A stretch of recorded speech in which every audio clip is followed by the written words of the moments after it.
nih Kak? Saya mau beritahu bahwa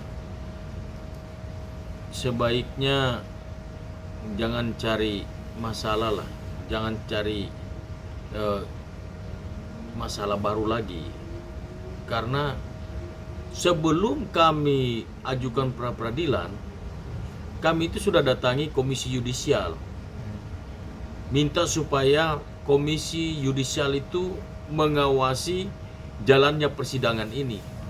Kami juga sudah datangi Mahkamah Agung, sudah datangi Kejaksaan Agung, bahkan ke Kompolnas, Menko Polhukam, kami datangi semuanya. Kami minta supaya mengawal, betul-betul mengawal jalannya kasus pra peradilan Peggy Setiawan.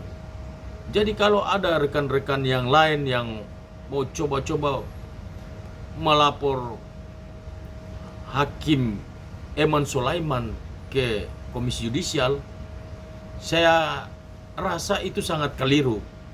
Karena saya mau beritahu, saya tegaskan bahwa bagi saya Hakim Sulaiman ini, Eman Sulaiman ini adalah malaikat yang datang dari surga turun ke bumi saat ini. Kami justru berdoa supaya ada lagi Hakim Eman Sulaiman yang lain di negara Republik Indonesia yang kita cintai ini. Pertanyaan saya, ketika Hakim Eman Sulaiman dengan seadil-adilnya sudah memutuskan perkara ini dengan seadil-adilnya kepada rakyat kecil, kepada seorang kuli bangunan, pertanyaannya, apakah seorang kuli bangunan, seorang rakyat kecil tidak boleh mendapatkan keadilan di negara ini? Jadi hanya keadilan itu hanya milik orang kaya, keadilan itu hanya milik orang yang berpangkat, keadilan itu hanya milik orang-orang tertentu saja, sementara rakyat kecil ini tidak boleh mendapatkan keadilan. Sangat lucu bagi saya kalau ada rekan-rekan lawyer yang lain mau mencoba membatalkan putusan pra peradilan ini dan mau mencoba menjolimi Hakim Eman Sulaiman ini. Ini perbuatan zolim. Kita harus patut bangga ada hakim yang jujur dan adil, yang tidak gampang dipengaruhi oleh apapun juga. Justru kita harus mendukung. Malah orang berlaku benar, berlaku baik, berlaku adil, semangat keadilan itu malah dimatikan, malah dipadamkan. Ini kan ngawur. Tapi secara hukum sebenarnya bisa nggak sih Bang? Maksudnya seorang pengacara gitu melaporkan hakim, dan apa dasarnya gitu? Soalnya kan sudah sesuai. Hati-hati loh. Bisa saja begitu lapor Hakim Eman Sulaiman juga lapor balik lagi. Ingat bahwa kita masing-masing organisasi advokat itu punya kode etik. Jangan sampai Hakim Eman Sulaiman nanti lapor di organisasi kode etik, lalu ini teman-teman advokat ini izin pengacaranya bisa dicabut, kena etik, dia dipecat. Dan bahaya juga, bisa lama-lama ya tidak ada menutup kemungkinan bisa saja izin pengacaranya dicabut, basnya dicabut. Oke, tapi untuk maksudnya bisa gitu Bang dari sebagai dasar hukum gitu, pengacara melaporkan hakim sendiri? Bisa saja, bisa. Iya, tetap ada Bisa etik. saja.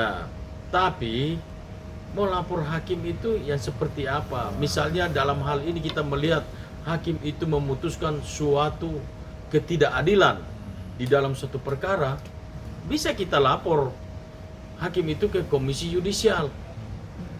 Ataupun kita mendapatkan suatu bukti bahwa ternyata hakim yang mendiang persidangan ini disuap, bisa kita laporkan ke komisi yudisial.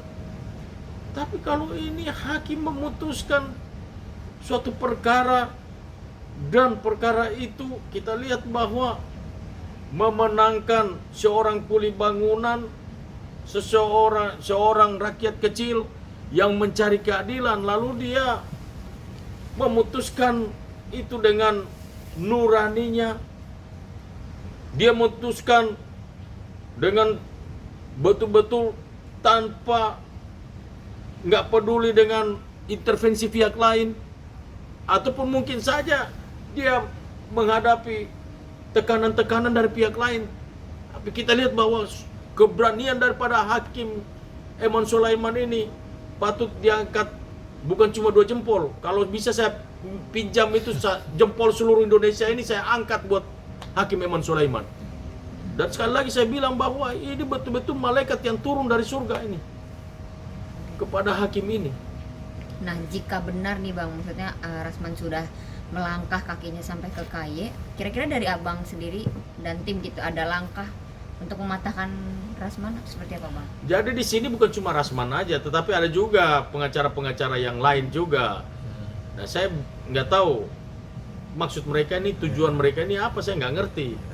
Tetapi ketika itu dilakukan, maka saya siap membela Hakim Eman Sulaiman. Saya akan pasang badan untuk Hakim Eman Sulaiman. Siapapun dia saya akan lawan. Nah, tapi ya untuk Abang sendiri, jika udah masuk laporannya gitu ke KY, gugatannya lah. Kira-kira dari Abang ada untuk mencegahnya, kira-kira ada nggak Bang? Atau untuk atau langsung bela aja sih? Kita bela hakim itu, dan bukan saja ini bisa demo berjilid-jilid di Indonesia ini buat untuk kalau gugatan mereka ini diterima atau laporan mereka ini diterima, bisa demo berjilid-jilid di Indonesia ini. Saya pastikan itu. Nah Abang, tapi dengan apa namanya langkahnya Rasman ini gitu, Abang mungkin jadi khawatir nggak sih ini bisa berpengaruh sama Peggy lagi gitu nantinya? Saya tidak ada pengaruh apa-apa lagi untuk Peggy. Dan bagi lawyer-lawyer yang lain ini saya nggak terlalu khawatir dengan mereka lah, karena putusan itu sudah jelas, final dan mengikat. Karena permohonan kami secara keseluruhan diterima oleh hakim, termasuk error in persona. Artinya bahwa error in persona artinya salah orang, salah tangkap. Kamu punya bukti baru, bukti apapun tidak bisa untuk menjerat si Peggy lagi. Dia sudah bebas seperti kita-kita ini.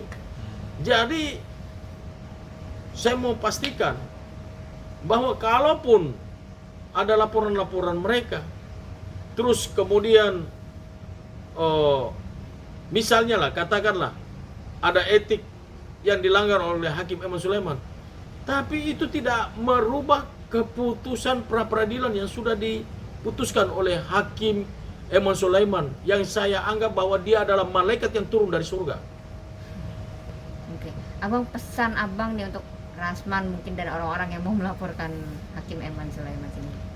Saya pesankan kepada semua adinda saya Rasman yang saya sayangi dan rekan-rekan lawyer yang lain, tolong stop, jangan dilanjutin.